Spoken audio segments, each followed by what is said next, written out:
This work with conference will now be recorded. The first phase would be to work with local organizations and partners and identify key stakeholders in the food system around northeastern Wisconsin. And then the second phase would be to create a draft charter and to prioritize what's most what needs to be attended to in the food system in the northeastern Wisconsin area. And then the third phase would be to create a charter, an actual organization or a network that can create changes in the food system here where we live. And so currently where we're at is in the first phase, we've created a local food mapping project. And with that, we looked at what is in our community, all the assets in our community that revolves around food. So that goes to value-added food processors, farms, buyers, institutions, farmers markets, food pantries, educational organizations. And so foods.org, you find the map there and you click those, it's like little circles. You can click on the little circles. There we go. So you can click on the little circles on the right side there where it says farms, buyers, etc. You can click on those and it'll show you a directory of or a number of who's involved in our food system here. And this is just the people who have taken some of our surveys. So this is not even exploring all the potential yet. So we are still getting there. And we're still building capacity. And then lastly, our survey, what we're currently working on is a local foods food policy survey to look at all the different parts of the food system in the northeastern Wisconsin area and to really see what the issues are, what we're doing really well in the food system here, and also what can we do to help the community out as a group, focusing on food. And so if you guys are involved in it in your daily jobs, or if you have a business involving food, we would love for you to take that survey. It's the link, I left the link right down at the screen there. And I would love to share this PDF with you guys as well. So if you guys are interested, please contact Steve or write in the chat and we will get that PDF out to you guys. But yes, the New Food Forum is a working group, and we are trying to build capacity within the food system and trying to see a different, more local focus, I guess, change here. Okay, all right, thank you very much, Tara. Okay, before I introduce the panelists, please wait. I want you to please wait till all three panelists have done their presentation, and then you can go to the top of your screen next to the people. It looks like two people with 22 on there. It shows how many people are on the call right now. Next to it is like a circle with a little thing coming out. That's your chat. You can click on that. When you click on the chat, you go down below and you can type in and then you send. And I will get notifications on these questions and I can bring it up. And then, and if you have trouble with that, I guess at the end you can raise your hand, physically raise it up, and then I can call on you. Okay, so now we will introduce our panelists. First up, we have Valerie Dantoine. She's the executive producer of this film, Searching for Sustainability. She's an instructor at NWTC and a board member of Slow Farmers Cooperative. Valerie? Thanks, Kathy, and thanks to the League for hosting this event. I want to make one other mention about which cameras you're looking at. So if you want to look at the screen with just the big faces on it of who's talking and who's on the panel, also go to that top bar, and where it says View Active Cameras, there's a couple of up or down choices you can make. So if you don't want to see a bunch of blank little pictures of all the other folks here, just click the one that says View Active Cameras, and you should be good there. So yeah, I teach at the Tech College. I teach sustainable food and ag systems. That's a 2-year associate degree. And I have usually about a dozen or so, give or take, students each year come into that program. They take about 20 different courses with me. And one of the courses I teach as an introductory course is practices and issues in sustainable farming. And I've been a farmer for 31 years now. I'm married to a farm family west of Green Bay. So we were on the family dairy farm that's been in my husband, Rick Adamski. Some of you may know Rick. I've been in his family over 120 years. So that had been a dairy farm up until 2014. Do you remember the polar vortex? So that year, you know, Rick and I are getting a little bit older. We decided that was time to sell the cattle to our apprentice who had been with us. So we sold our dairy herd. We moved into beef farming. Since then, our adult son and his partner have come back from university and they have started an organic vegetable operation, and they have a CSA vegetable program. And I should mention our farm is certified organic, and we are also completely 100% grass-fed and organic. We raise about, we have maybe 100 beef animals on the farm at this point. We market about 40 animals a year, and our son also has pasture-raised hogs. So that's the basic background of our farm. And as an executive producer for this film, I'll tell you what an executive producer is, because I didn't know what one was until I became one.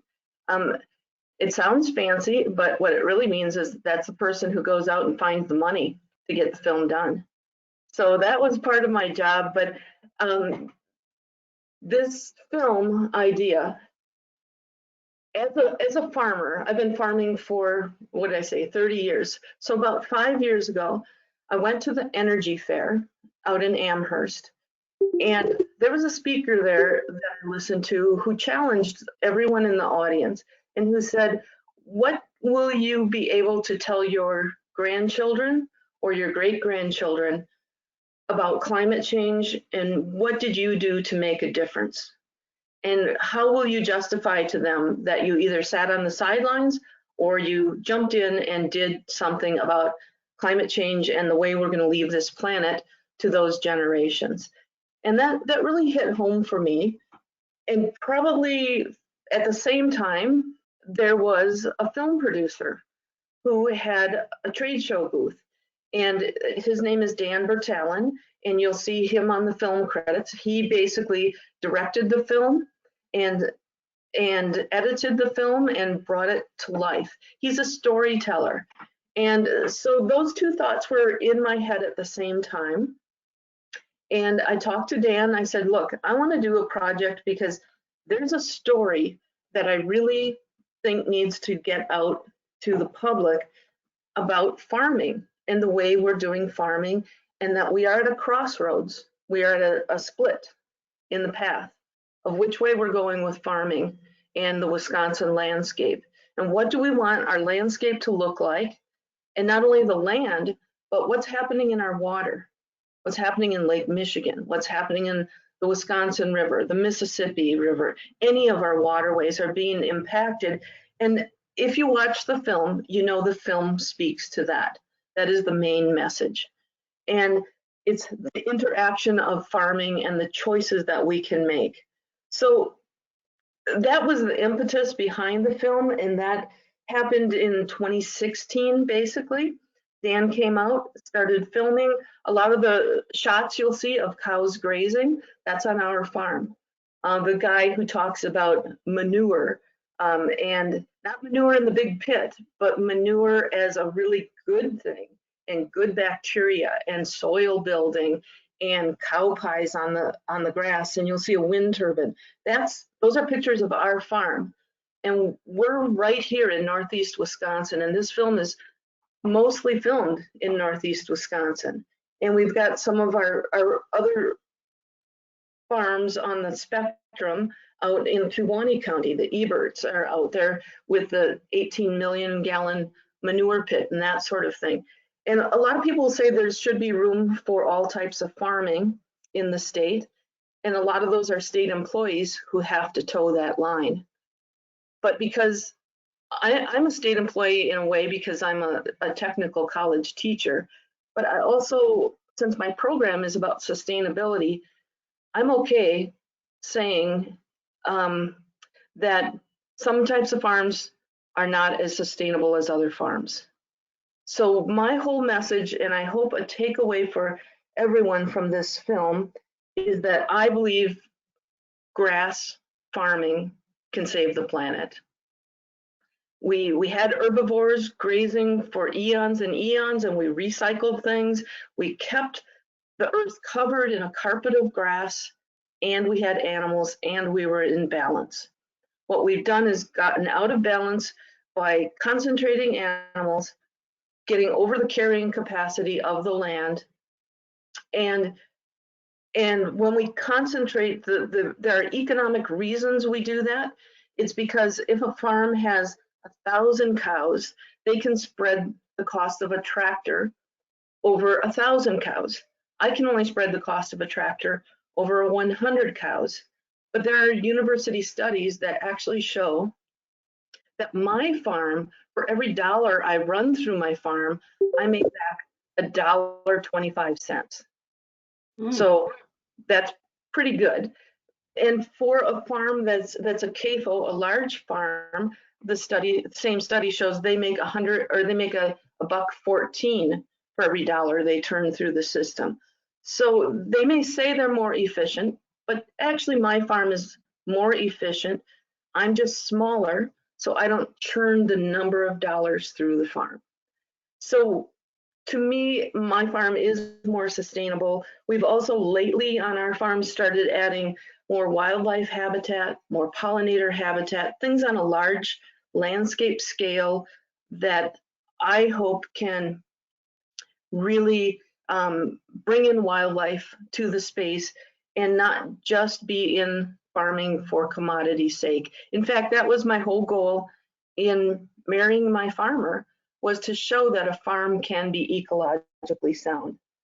So the last thing I want to leave you with is that putting living roots in the ground year round, having public policy that does not subsidize just corn and soy, but also would subsidize a farm like mine that is grazing, and that people do have things that they can do to help farms like mine, which is buy local, join a CSA, because our farm is able to be diversified. So we have a smaller CSA, that helps. Buy your beef locally if you can, that helps. But also don't go for white, actually we call them greenwashed farms. Check out how big the farm is that's selling to you. For example, the cannery downtown, if you go look at the farm, they say they have a small beef herd, which they do, but it's attached to a really big dairy farm. I do want to, before I stop, and I'm getting the message to wrap up, which is fine, I want to mention that this film did cost $170,000 to make, and we had a grant from Coastal Management and the National Oceanic Atmospheric Administration. Organic Valley contributed to the film. Wisconsin Farmers Union was a bigger contributor. That's a branch of farmers that also do policy, and I would hope there can be more connections between this league and Farmers Union. Grassworks is our farm organization that helps farmers learn about grazing farming. If any of you know Wasita Farms in Door County, they contributed to help get this film made. LWVGGB did. And then lastly, and this is interesting, Hastings Mutual Insurance Company. And you might be like, well, why did an insurance company contribute? It's because they know that climate change is coming and that farms like ours will help mitigate damage from flooding and also losses of crops in bad climate years. And so they contributed to the film, because finally we have some solutions on the table. So let's make those solutions happen. So thank you for your time. And thanks for looking at the film. Okay, thank you, Valerie. That was a very good presentation. Okay, next is Bill Van Beek. You can go ahead. Thank you very much. First off, I'm very thankful for the league for presenting our this opportunity to have a virtual session, as well as New Leaf. A little bit of my background. I'm at the end of my work career, getting close to retirement, hopefully, but the biggest thing that comes out of this is that there is um, I've had a lot of experience within both production agriculture as well as the home gardening standpoint. Uh, my background training is really as an economist, and I've spent my life doing it, part early in my career being a dairy farmer and a large crop farmer in Ozaukee and Washington County. And that presented an opportunity to farm a little over 1,500 acres and did custom work on an additional 1,000 acres at that point, and milked 150 dairy cows. So I can very easily align with how Val feels about the work that associated with that. In the mid 80s, I had quite a serious farm accident. I broke my back, and at that point sold our dairy herd uh, at that point, and had to really retool and look at where else I could apply my experiences. I went in and did some additional graduate studies, got my MBA, but I was fortunate enough to work on a very large environmental impact project, which was called the Lake Erie Watershed Project, which has a lot of similarities to the work that's being done in Northeast Wisconsin, not only with the manure mitigation exercises, but also a lot of the non-point source pollution activities that are going on. And we drew a lot of opportunities to change practices and change expectations, not only from the production side of the business, but also from the public side and the perceptions that people had within that. Most recently, we spend the majority of our time now, when I'm not engaged in my business, as a home gardener. My wife and I have just a shade over 1,000 square feet of garden space on our property in De Pere. And I had the pleasure this morning of actually uncovering my garlic. So we have about 200 garlic plants that are now about 2 inches tall and are growing quite well with that. But what we have done is 25 years ago, when I started that process, we used to either rototill or spade everything and turn the dirt over, put fertilizer on, and everything that goes along with that. Today, I can very successfully say that we have not rototilled in 10 years, and we have not had a spade in the ground in approximately 10 years. We are really no-till and no-dig garden beds. I believe in compost, and we currently have 3 restaurants in our vicinity right here that I collect their green compost waste in addition to what we use in the house, and we compost it for about a year, and then we'll apply it to our garden beds. And so we use no additional purchased fertilizer for that. And the good thing is from about the beginning of May until probably into Thanksgiving, and this year it actually went into close to Christmas, our purchased fresh vegetable needs were almost to zero. So we grow all of our vegetables at that point, and actually in March we finished up the last of our stored carrots that came out of our yard. So that was a very, very good thing. You know, one of the things that Val talked about, and this is one of the things that I want to talk about and share with you here, is a little bit about regenerative agriculture and what are the 5 principles that make sense for regenerative agriculture. And I'm going to use this with a very wide brush to paint whether or not it is that large CAFO or it's the home gardener that needs to be thinking about this. Is there is a case that if you want to have the healthiest soil to grow the crop, and that crop is going to be your photosynthesis mechanism, you need to minimize any mechanical and soil disturbances that you do to the soil. So the less you do inside the soil and to disturb it and to fracture it, the better off and the health is going to be. Second thing is you want to leave some form of armor on top of the soil, whether that's the residue that's left over in the fall or whether it's some form of cover crop that you've got growing on there. I've got 3 of my beds right now growing in my backyard that have cereal rye growing in them that had tillage radishes growing, and they will be rotated into pepper or tomato plant beds.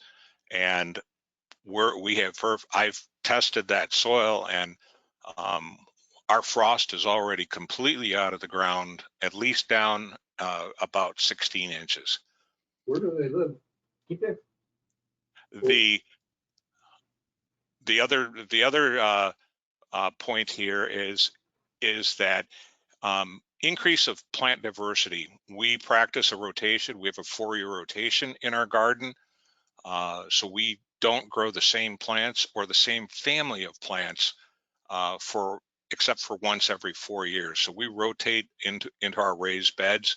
This creates a much healthier environment, and we also will integrate additional cover crops. Some make it through the winter, some are winter killed. The other thing is to generate the health of your soil, you want to have something growing in there as much as possible. So the opportunity to have that living root growing, because what the living root is doing is it is feeding the bugs and in the soil, and that is where it is taking nutrition from the soil and exchanging it with those bugs, and you are creating a better soil structure and a healthier soil structure. Doesn't make sense in my garden, except where I have the opportunity to spread some cow manure or things like that. But anytime you can integrate any kind of animals or insects, beneficial insects into your garden, and again, Val talked about that, about putting buffer strips in there. We do have a buffer, a beneficial insect buffer around the back of our garden that attracts beneficial insects, but there are opportunities where you have grazing and can have that hoof or that manure or that urine to make that soil even healthier at that point. So I will stop right here and leave it open for questions as we move forward. Did you do that at your farm? Quite a bit. We're gonna wait until Tara does her thing. So please just wait a little bit. And I gotta apologize for Bill. I forgot to do your bio first. And I appreciate your home gardener very well, looks like. And I think it's really interesting that you're really promoting the principles of regenerative agriculture. That's so important. Okay, now next we have Tara Yang. She's a member of NEW Food Forum and a small business entrepreneur. Tara. Hi, Kathy. Thanks everyone for being here today. Like Kathy was saying, my name is Tara. My family and I have owned a small business in the heart of downtown Green Bay for over 15 years now. It's a specialty Asian grocery store. So many of our things are imported. However, we did learn a lesson that, you know, we have to really be more mindful of sourcing local, especially when the pandemic hit. And so the way that I'm connected with agriculture is that I went to UW-Madison. I graduated in science communication, and I started working with a whey protein company. And of course, we worked with farmers closely then. And we, from there, I worked with their sister company, Organic Valley. And so I worked as a brand manager for them for a little bit of time. But after that, I worked with the Hmong American Farmers Association up in Minnesota. And for the past 10 years, I've been helping scale small farms and helping them grow so that it could be their sole income instead of just a hobby. Today I am continuing to work with small businesses and small scale farm, mainly mixed produce farmers. I'm still continuing to work with them on training and trying to close the wealth gap within our community, our API community here in the northeastern Wisconsin area. And I participate in leadership roles that allow me to be at the table to speak for and to advocate for people of color, such as NEW Food Forum and the Economic Development Authority Council in Green Bay.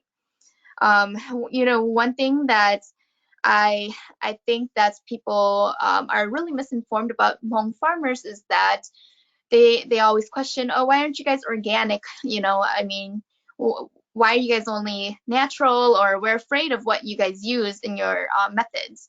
But really, when you think about it, we historically, we never had infrastructure to help us be fully successful in farming. Farming actually came about because that was our practice, that was our traditional practice. But when we came to the US and, for lack of a better term, we assimilated, we started working, many of our jobs were just at factories or really low paying jobs. And so we took upon farming and selling at farmers markets because that was a supplement to the income. And many of the families who came here, migrated here, they weren't just supporting their own kids, they were supporting their cousins, their aunts, their uncles, grandmas, grandpas. So it was a larger family. And so farming for us was actually to help just pay for the basic needs. And you know, another point that I also like to make about Hmong farmers is that the reason why we aren't able to really be up to standard with organic farming and be certified is because, like I was saying, the way that the food and farming system was built for immigrants wasn't that great. You know, we didn't have access to capital to purchase organic land because it is pretty expensive. And you know, most of the organic land now, it's passed down from generation to generation. So we never really had a chance at some of the land, and especially in the Midwest. You know, we have the weather that contributes to, you know, whether we have good farming season or not. The weather here, the farming season or not, should make it possible for us to be just farmers, without having to find a different job. And so, because during winter we wouldn't have too much produce unless we freeze dry things, but then again, that takes capital, that takes access to financials, and we just never really had a chance at that. Now we do. However, now that the children are growing up, they don't want to be farming anymore because they saw their parents struggle so much, and so they're afraid to struggle like their parents. So now everyone is looking for white collar positions and different positions other than farming. But that brings me to my next point, that I would love to see farming in the Hmong community be something that we can have intergenerational success in. So that for instance, if my mom was farming, that I could take over the business and be successful in it. And you know, I don't know we can get there within even the next decade, because there's so much that we have to go back and we have to revise and learn. Right now, I think the most successful group of Hmong farmers that I've seen in the Midwest is probably the Hmong American Farmers Association, where I was a business development director for. And they had a group of over 200 farmers, and they were able to purchase the land trust and build a cooperative out of their system. And now the parents are retired, because I worked with them about 5 years ago. Their parents are retired now, and some of the kids are taking over it.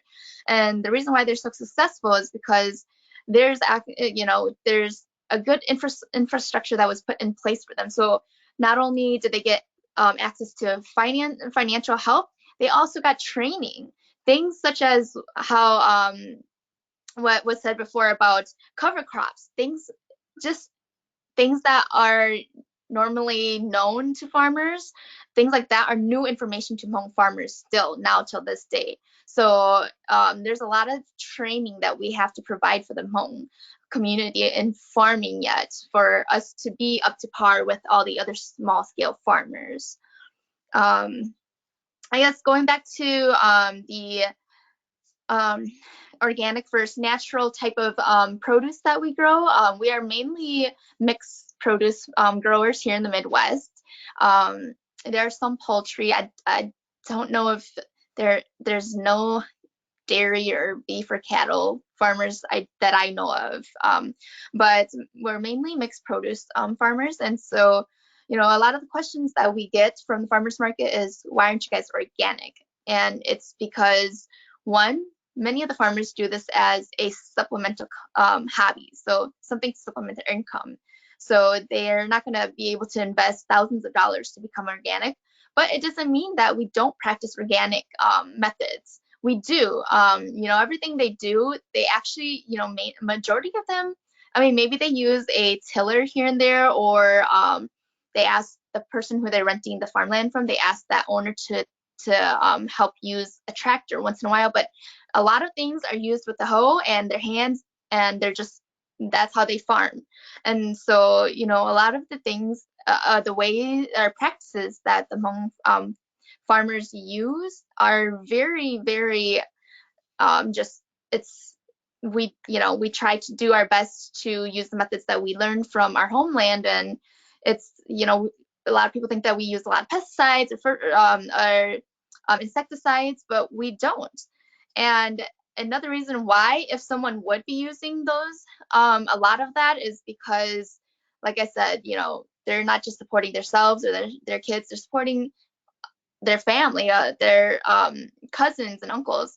And so if they were to not use insecticides and pesticides, their yields would be worse. Their yields wouldn't be able to get them anything.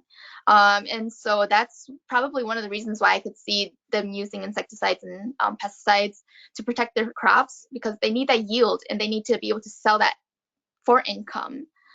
Let's see.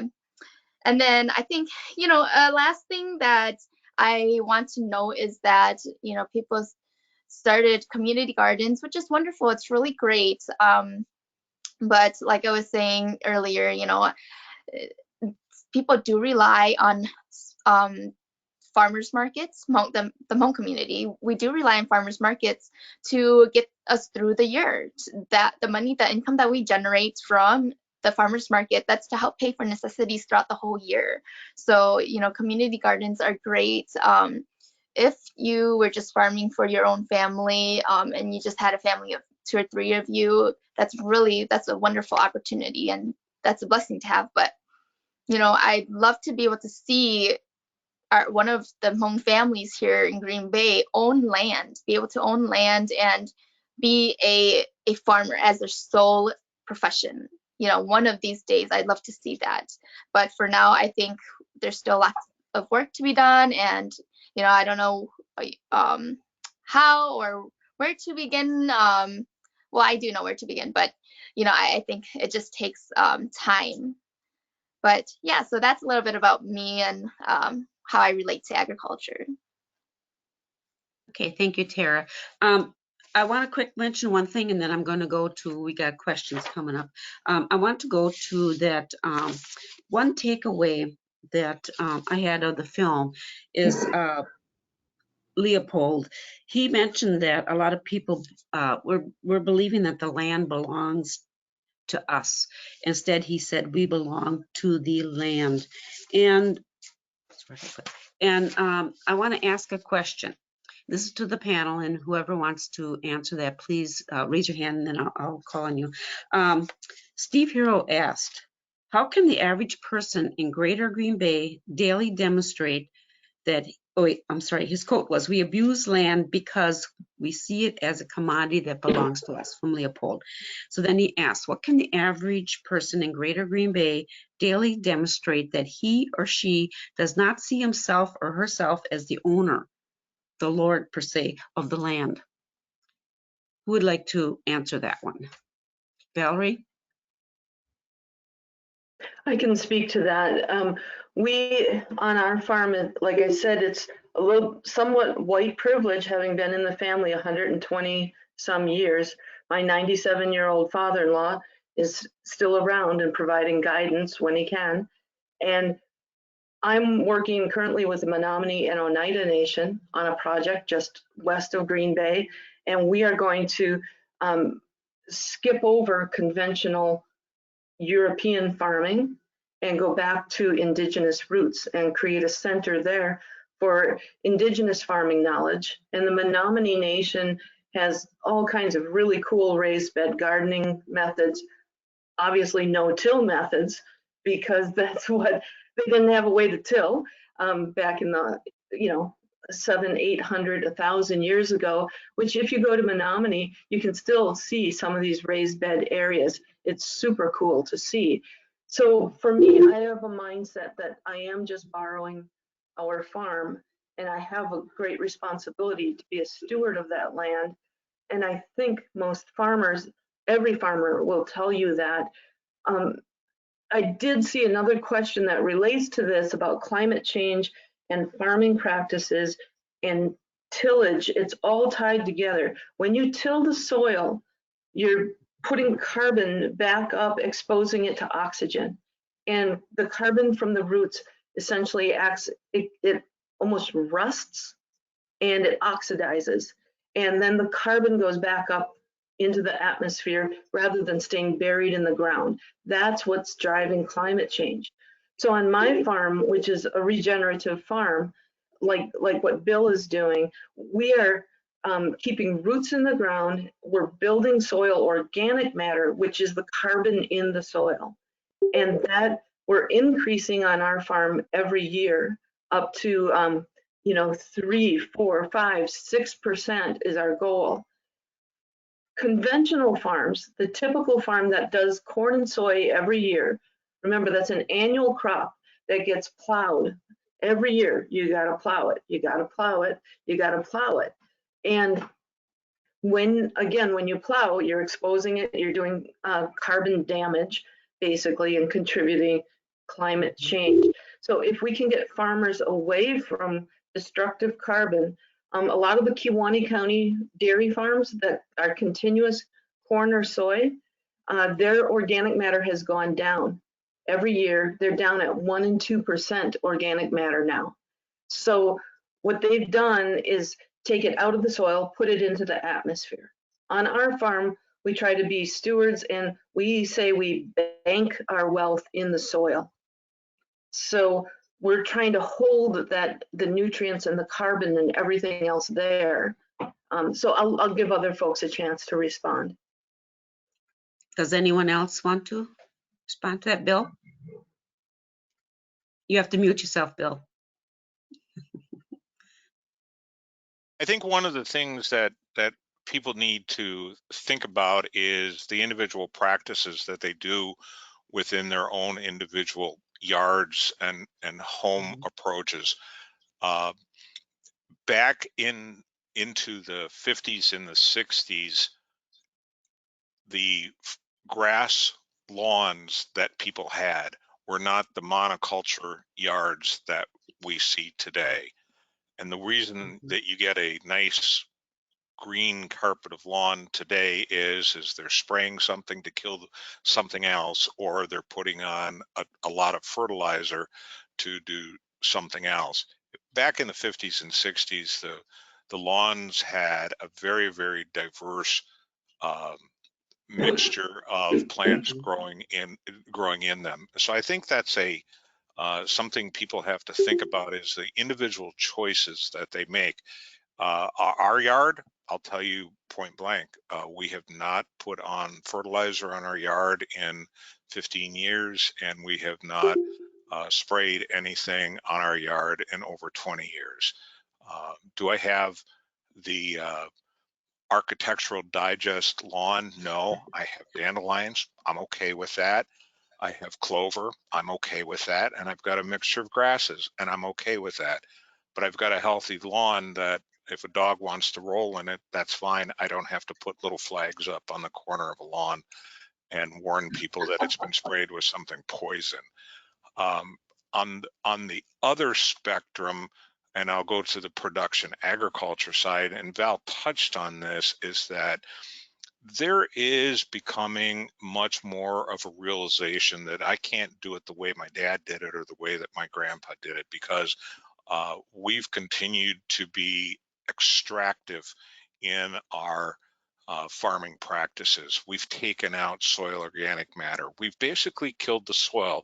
And the reason we get our crops today is that we put in synthetic fertilizer. So we've changed the plant's dynamics from working in conjunction with the soil to having a little heroin drip or a little cocaine drip around synthetic fertilizer. True fact, the synthetic nitrogen industry today in the United States is $100 billion industry. And the reality of it is, all it's doing is taking nitrogen out of the air, putting it through some process to make some kind of nitrogen fertilizer to grow corn, or actually put what you put on your lawn.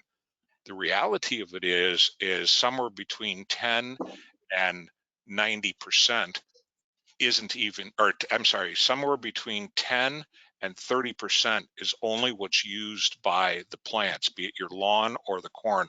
The rest is volatilized. It either goes into your groundwater or it's volatilized back up into the atmosphere.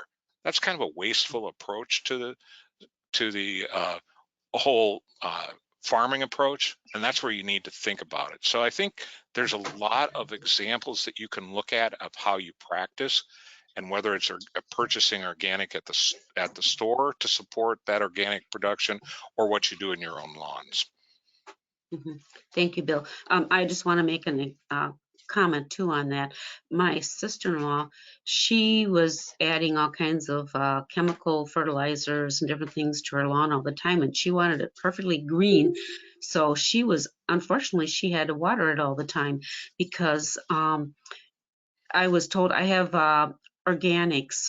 They come in and I have them, they do fertilize, and they put the spores for the milky spore in my lawn, because I did see some Japanese beetles. And this year I had some on one section, and I just went out and I kept catching them and killing them. So I try to be as organic as I can. But the thing is too, that if you use chemicals like on your lawn, your grass grows a short root. And then it needs to be watered all the time. You have to constantly giving it things for it to stay green and growing. If you do not use the chemical stuff and you leave it more natural, and put maybe organic fertilizer on if you want to, it will grow a deeper root, and then it can survive some of the low rain events that we have. And I let my lawn go. I mean, if we have a drought period, I just let the lawn go, because a natural lawn will survive, and it will just come back when the rains come back. So thank you very much for that. Okay, I'm going to go, oops, I had a bunch of questions here, and I'm going to go in the chat. Let's see what we got here. We had a bunch of them. Okay. Nope, that's Steve's. Okay.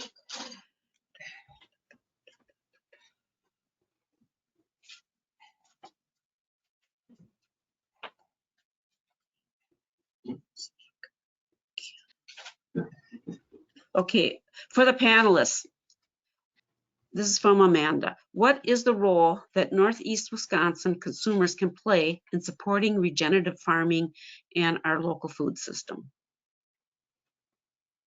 And I think some of you kind of mentioned on this, but is there something that you can give maybe a more specific answer to that? Sure, I'll take a. Okay. Yeah, I'll take a first thing. And really there's two things is how do you support your local food system? It's buy local. While I said that it's we personally at home uh, don't purchase a lot of fresh vegetables during the summer because we grow them. We are a participant in the farmers market on Broadway, so or on Washington. So every in downtown Green Bay. So and yes, I don't spend all my money in the organic. I do support uh, the Hmong farmers, and we have ones that we have been back to year after year after year, and we've developed relationship with them. Get to know your farmers that are there because they want to do a good job and they want to hear from you.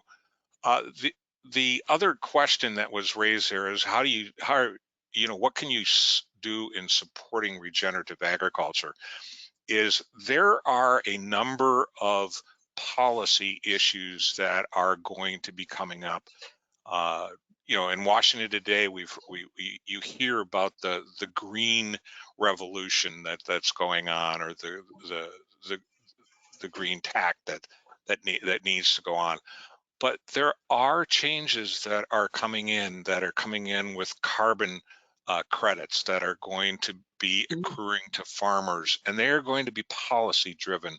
So as you see these things and you can get aligned with them, support and communicate with your elected representatives or senators in the actions that support regenerative agriculture. Yeah, it takes some activity to do that, but they also want to hear where there's the support for that, because not only with Val's organic farm out west of Green Bay, I can tell you that my interaction is that the large farmers also want to do a good job. They don't intentionally want to do something harmful to the soil.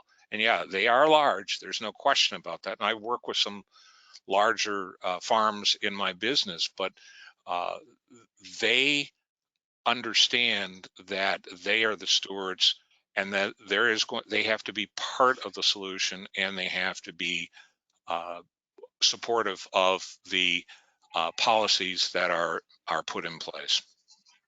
Okay, thank you, Bill. It's a couple of minutes before 2, but because we got more questions here, and if people want to stay, we can still go until, I believe, 2:30. So I'm going to go on to the next one. Lynn asks, how widespread is no-till farming gardening? What policies could support more farmers and gardeners who want to practice it? I can speak to the farmers. I would say about 15 to 20% of farmers practice no-till, and we have about 10% of farmers who are managed grazing in the state, whether they're organic or just managed grazing, who we think managed grazing accomplishes more than no-till alone. But we have a large neighbor farm that does no-till, and a lot more farms are starting to fly cover crops onto the land after harvest, because that's a way to get the cover crop on. So the NRCS, the USDA, Natural Resource Conservation Service, has programs that is trying to pay farmers to do more to keep their soil healthy and keep soil in place and from getting into the rivers. But it's not a very big percent in Wisconsin right now who do no-till. Okay, and Bill, do you want to talk about the gardeners, home gardeners? From a gardener standpoint, I would tell you that the no-till or the no-dig gardening it's slowly being adopted. I would tell you that there are a number of market gardeners that are approaching this, and those would be the people that are using high tunnels, or you see them, the hoop houses. Those are probably the ones that are more engaged with it. A lot of it, and so I think the adoption rate is still low, but it is beginning to change as people start understanding the damage that they're doing by tilling the soil and breaking down the structures of the soil. Okay, thank you, Bill. And Bill, I'd like you to contact me after, and we can work on something. Tara, did you have something? Please unmute yourself. Yep, I just wanted to add on to the fact that, you know, within the Hmong community, we rent most of our land for farming. So many of the times we don't have a choice whether or not the land we rent is tilled or not. It's based on the owner of the land. So they'll come through and till, you know, 50 acres of their land. And we just really don't have a choice. You know, we can tell them, hey, mark off this area, but most of the time, you know, they're also busy themselves, so you know the landowner, they're pretty busy themselves, so they don't, you know, sometimes they don't pay particular attention to the areas that are marked off. And so for us, it's a little bit more difficult. We have a little bit more of a different situation for us, but you know, that is something that I think is really interesting. And you know, the more that the Hmong farmers get educated on it, I think that the more that they will want to implement that practice. Okay, thank you very much on that. Let's see. Christina, she mentioned something, but Steve Hero, I hope she saw that. She asked about, is it possible to get a list of those who produce? And Steve Hero had mentioned that you can go to the Farm Fresh Atlas, and there are areas, I think the Farmers Market, I believe downtown, I think, do they give it out? I forgot where I get mine from. Do you know, Valerie, where they put that out? It's just out all around. It's also going to be online, but don't forget New Leaf Foods. This is one of the functions of New Leaf, is to connect farmers and eaters. So New Leaf, we are developing something called a scorecard that helps you look at a farm, and we score the farms on different sustainability ratings, and then you can decide, well, you'd rather have this kind of farm that's not putting in pollinator habitat and using no-till than this other kind of farm that is paying a minimum wage to its workers, providing a livelihood to its family. So we're developing that scorecard right now. And if anyone would like to help with that effort, I think it's coming along pretty well. It's pretty cool. And we're actually going to be using it at the technical college, because the technical college is now committing to sourcing 30% of its food locally. And so which farms do we source from? And so we developed this scorecard, and it's going to be pretty unique and pretty cool. So check it out. It'll be popping up on New Leaf Foods website shortly. And I also just do need to put in a plug for our Slow Farmers Cooperative, and I gave you the website in the chat room. And that is a customizable CSA, and we do have meat shares available. So if you want to get meat from a farm that's doing things with grazing, you know, that's one source you can go to use your, you know, vote with your dollar. But I plan to join the League of Women Voters, and I haven't before. I'm also with League of Conservation Voters. We're members there, and Farmers Union, because then we fundamentally need policy change to help bring about a change in our farming system.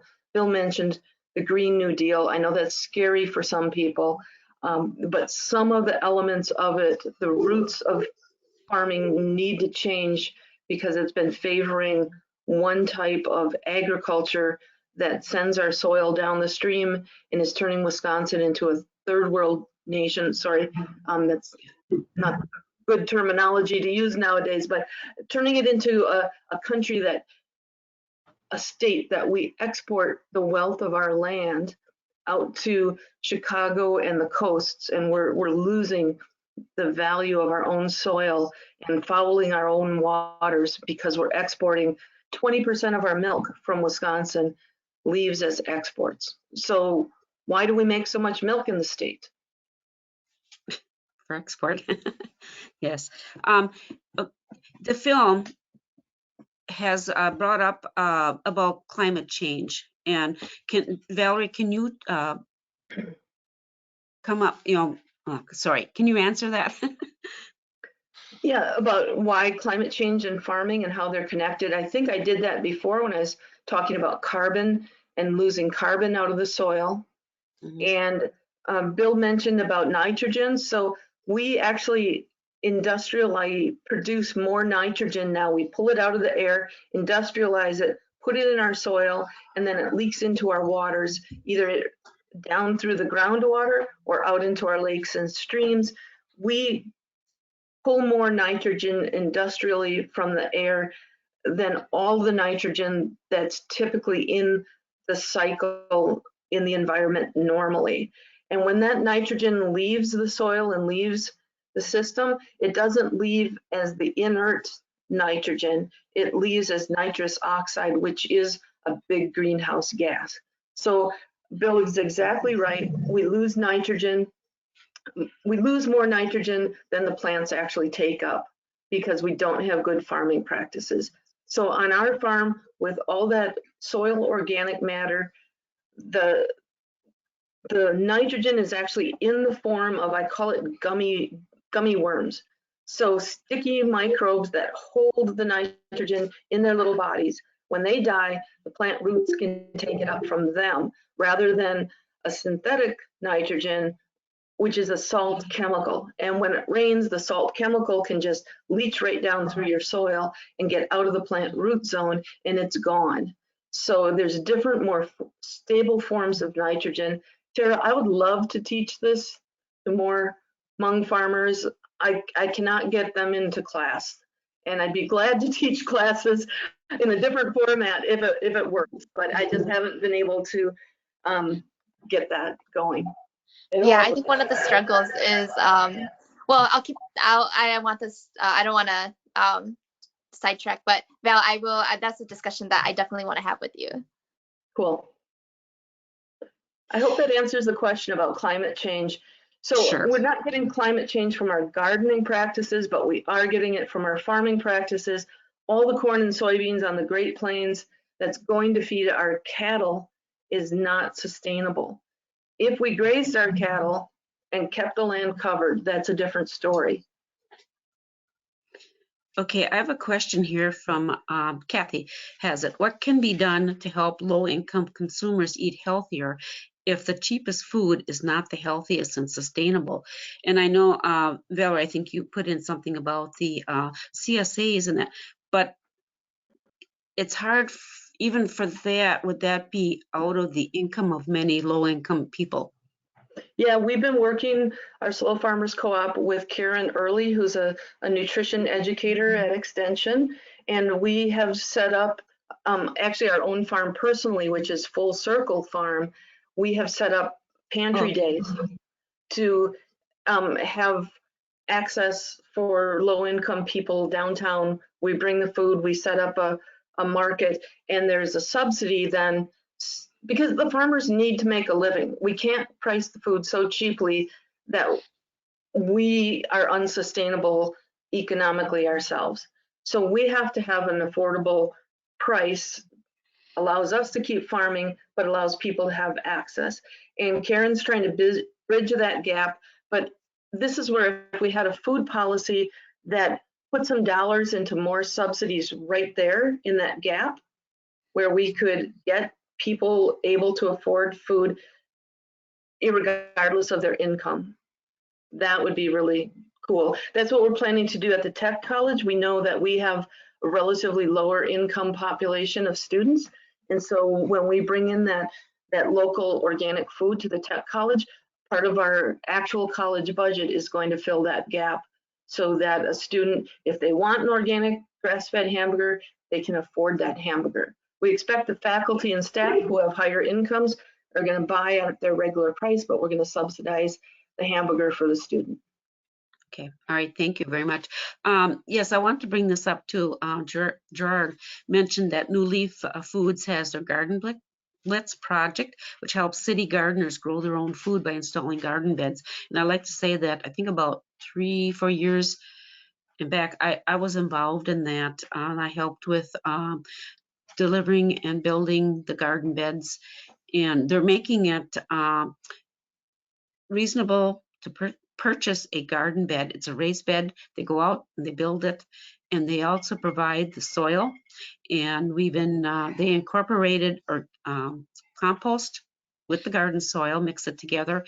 They deliver it, and then they have people who mentor. And I was a mentor for a couple of years for some gardeners first-time gardeners, and help them with plotting out their little plots, because they're, let's see, what are they? 4x8, I believe. And you do 4 feet wide, because that you can reach from both sides. And I do square foot gardening, because I still do it. I've been doing that for 25 years, I guess, when I first found out about it. It's a very interesting program where you plant for the space. And this helps people, because the person, Mr. Bartholomew, who brought this up, he was working with these garden centers where people were renting out their plots and community gardens, and people would overplant. And then they got discouraged because they had too many carrots. You got to be careful with those little seeds. You're going to get a whole lot of them, and different ones. So it's an interesting program. But anyway, the Garden Blitz will be coming up. So I would assume people can go on the New Leaf food site, or New Leaf, and they should be able to see it. It would be coming up in May. Yeah, it's in May 18th, I think. I might have the date a little wrong. But another thing that's really happening in Green Bay that's pretty cool is the Green Bay Public School System is doing an urban garden pathway where high school people will be able to learn how to farm in urban settings. And this would include raised bed gardenings, but also straw bale gardening, which is super easy. You don't even need soil. You just prep your bales and put them in the backyard. So in very small spaces, people in their backyard could grow lots of delicious food for themselves and their family. We want to get pathways then of students interested in agriculture, students who are not traditional farmers, and get them to understand that there's a place in the food system as production growers for them. We think that'll be really cool. Okay, thank you. And then I got a question here from Tori. If not milk, then what should we farm north of Highway 29? Well, north of 29, you could still do grass and do grass-fed milk. It's just not corn and soy milk. And so the grass-fed dairy cow is going to produce less. And we need more nutrient-dense milk. So in this much milk, you're going to have more nutrients if it's from a grass-fed animal than if it's from a watered-down Holstein that eats corn and soy. So you can still dairy farm north of Highway 29. It's just going to be more grass, less corn and soy, and perhaps more beef and maybe more perennials, where we start looking at things like elderberry, hazelnuts, foods that traditionally grew here before in a perennial setting where we didn't need any tillage. That's what our Oneida Menominee friends and I are going to do at the garden or farm spot. We're creating much more, it's called permaculture. I teach an entire course on that coming up, but it's all about things that come back every year without us intervening as farmers. We just have to keep the deer off of them. That's all. Yeah, right. I wanted to bring up, let's see. All of a sudden, I'm sorry, my age, all of a sudden out of my head. I see.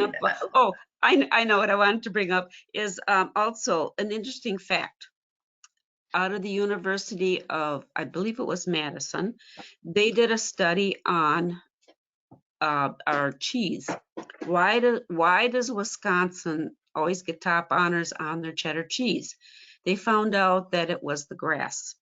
The cows that graze on the grass give it the cheese that distinct flavor, and our grass only grows in Wisconsin. I guess it's a cold season type of grass. And so this is something we have to be aware of too. We don't want to lose our good cheddar. Okay. They're called cool season grasses. They do grow in Wisconsin and New York, but we have also, it's called an oceanic flavor. You're tasting the omega-3s as you would taste maybe in seafoods when you taste the grass-fed product. Takes a little getting used to for people who want that corn-fed mouthfeel and fatty taste, but it's a much leaner animal, more like a deer. And the other reason is because we have very sulfur-rich soils, Kathy. So sulfur is an important protein for making cheese. Good, good. Yes, we don't want to lose that, right? Right. Okay. Okay. Let's see. Oh, Lynn said Lynn Waters. She said that the Garden Blitz is May 20th to the 23rd. Okay, I just want to let everybody know that. And Lynn also has a very interesting opinion here. She says, and I believe this too. One way to help low-income consumers to support a higher minimum is. I'm sorry, let me go. One way to help low-income consumers is to support a higher minimum wage, that is a living wage. So that's another problem we have. Okay, let's see if there's anything else here. Okay. Okay, all right, I have some other ones here. I will read off a couple that were sent to me. Okay, all right here. One of the farmers in the film said, if you're struggling economically, you can't make the right choices environmentally. Are there federal program policies that need to be changed in order to promote more sustainable farming practices? Yeah, for sure. That would be not just giving subsidies to corn and soy growers, but also to people who grow grass. So as I said before, right now, we do not get a subsidy because we grow grass. Ah, there you go. And that's good, that grass fire cheese. Yeah. And the other aspect of that is in the Green Bay area, because we are putting so much phosphorus from all these cows. Do you know that you live in a region where we have one of the highest concentrations of cows in the entire world? Not just the country, the whole world. We're it right here, Eastern Brown County and Kewaunee County. And all that phosphorus that farmers have fed to their crops goes into their cows. We want it to stay in the cheese and the milk, but it goes down out to the rivers, out to the bay.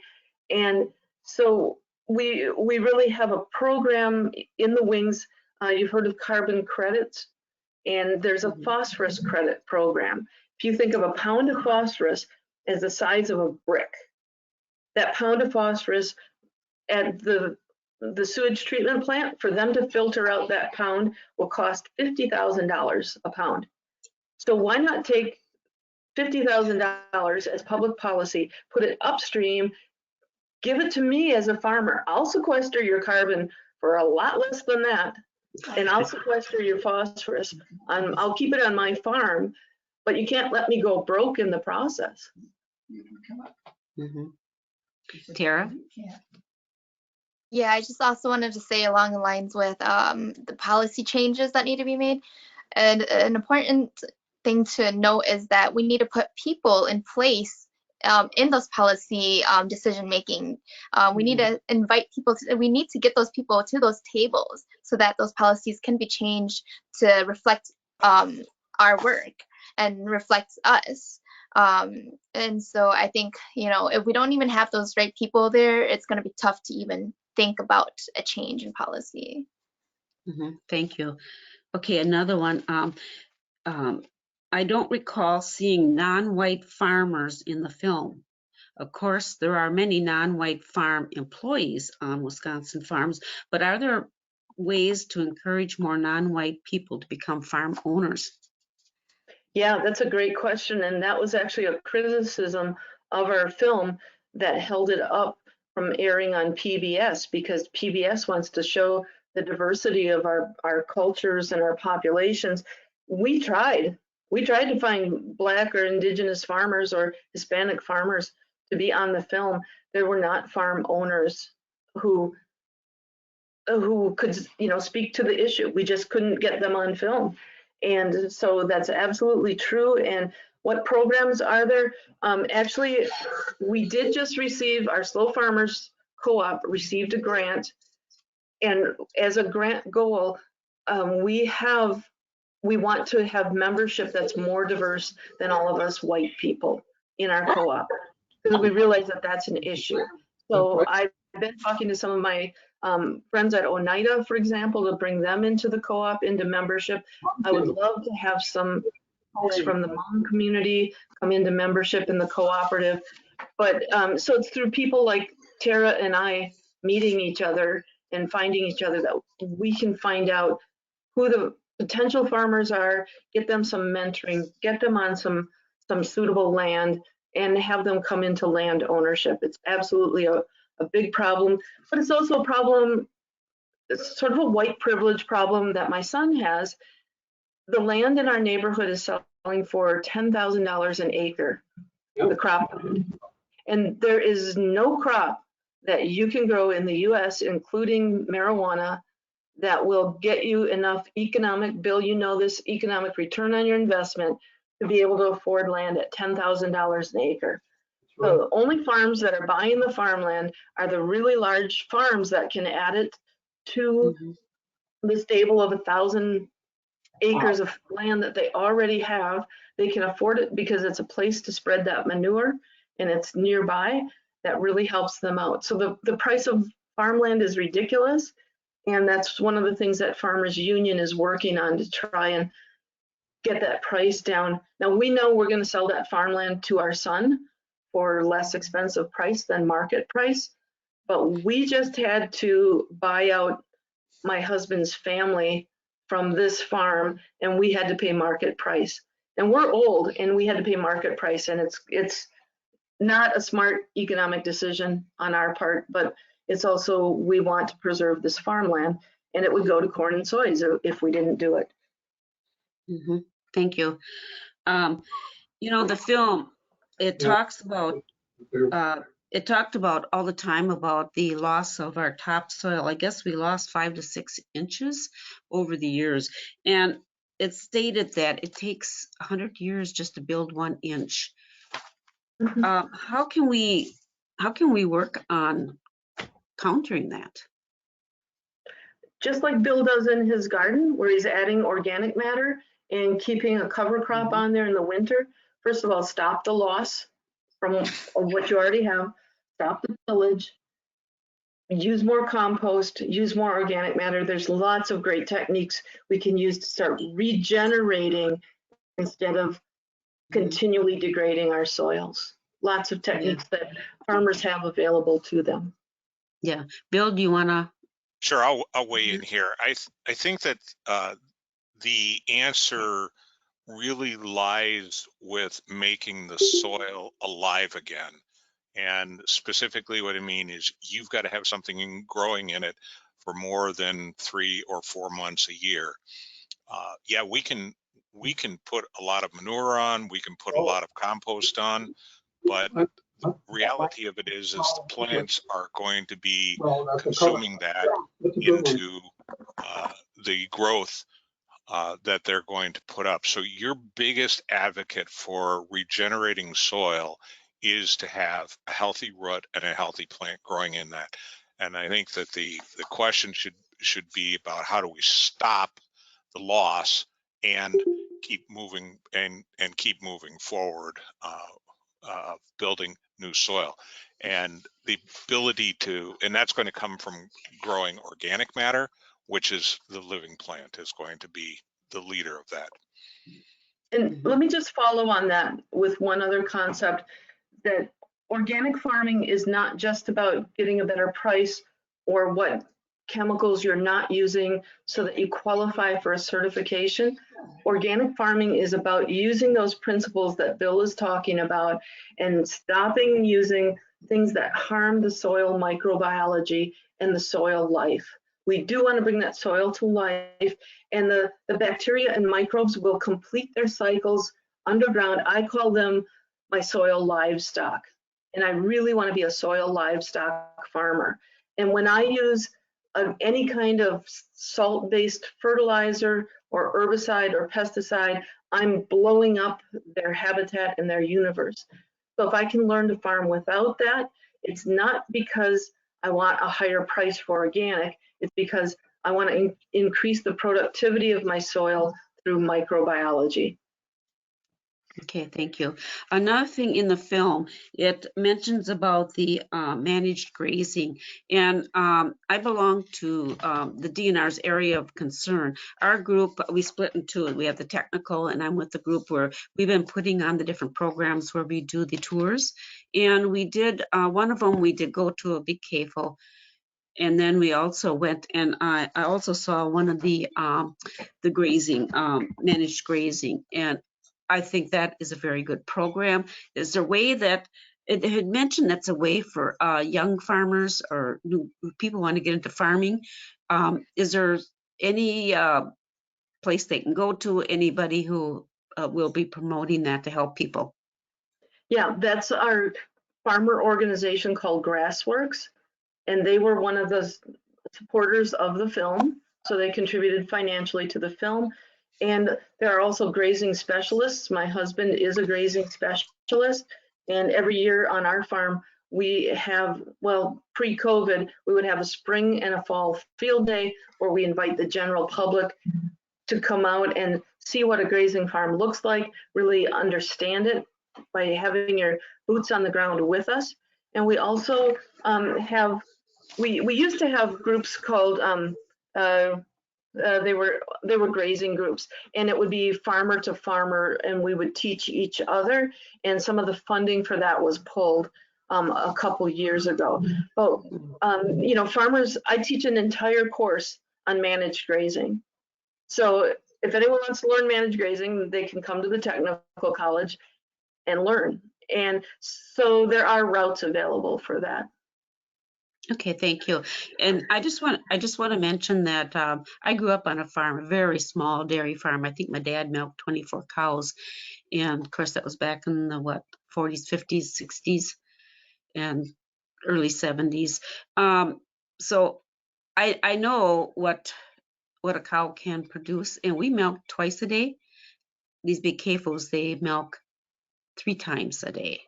And so the cows, they give out sooner and they send them to slaughter in 2 to 3 years worth, which I think is immoral.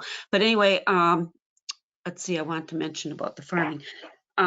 This is something, yes, I'm very concerned about losing our farms.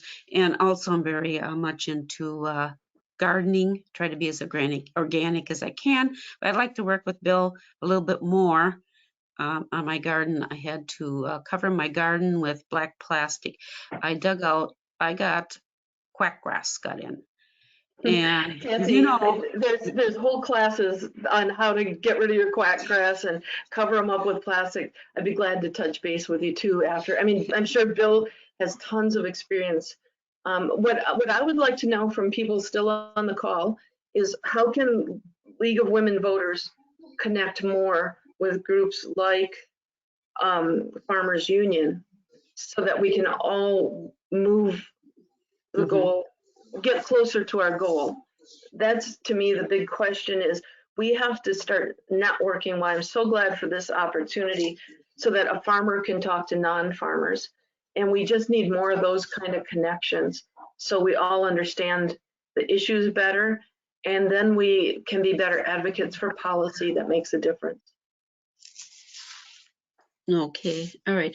Sorry, I didn't cut you off about the crabgrass, but hey, I dug out 3-4 times and then I put the black plastic on. So anyway, I'm hoping that, yeah, this spring I can get back into my gardening. That is something, as I said, I grew up on a farm, and you can take the girl out of the farm, but you can't take the farming out of the girl. I still got to get my hands in that dirt. So, okay, yeah, we're almost to our time at 2:30. I don't see any more questions on our chat. And so I want to thank everybody. It was a very well done program. And I want to thank Steve Hero for setting up this virtual program, as I'm not a techie. I could not do it myself. Our panelists, Valerie, Bill, and Tara. Appreciate you. Linda Bartlett. And of course, the Environment Committee. This is what we always pick a subject to highlight. Oops, I see something on the chat here. Let's see what we got. Oh, Kathy Lockhart has the YWCA has a program recently about food insecurity, and the concept of food sovereignty was mentioned. Can you explain this concept? I can, unless someone else wants to respond, but it is more of a term culturally with indigenous tribes, where some of the foods that are traditionally grown, and being secure in knowing that you still know how to grow and manage those crops so that you can feed your own people irregardless of what happens with conventional farming around you. That's what food sovereignty is. So relying on your traditional beans or corn or squash, whatever you're growing. I don't know exactly what that term would mean for Hmong communities, though. Okay. Yep, I think you hit the nail right on the head, Val. I think it's just what it is to the Hmong community. It's that we get to continue growing some of the traditional, or utilizing some of the traditional practices that we have learned when we were in our homeland, and continue to use that here. I mean, growing some of the crops that we did back then. So, I mean, Val, you explained it really well. Okay. Okay. Steve Hero mentioned that this is being recorded, and the film will be uploaded to our Facebook page and YouTube channel. Okay. That's for the League of Women Voters. Okay. Thank you very much, everyone. I appreciate your time on this beautiful day. I think now we can maybe go out and enjoy the rest of this day. I have outside, I still got, oh, well, they're still out there. I had this morning 15 that I can see out my window. I'm on the bay. I live across from a wildlife sanctuary. I counted 15 people out there fishing boats. So Kathy, before we end the meeting, can I also add in, this is kind of a side note, but I also wanted to bring up the recent anti-Asian hate crimes. I just wanted to make everyone aware of that. And I just, I wouldn't be doing my due diligence if I didn't bring that up on the platforms that I have. So I just wanted to bring that up. And if you guys have a moment or two, please look up how you can help your community. So thank you. Thanks for that time. Thank you very much for bringing that up. Yes, that's a very sad thing that's happening to different groups, you know, that this shouldn't be. Okay, thank you all. Okay, I think it's time to leave. Okay, thanks everybody. Have a Thanks, good day. everyone. Take care.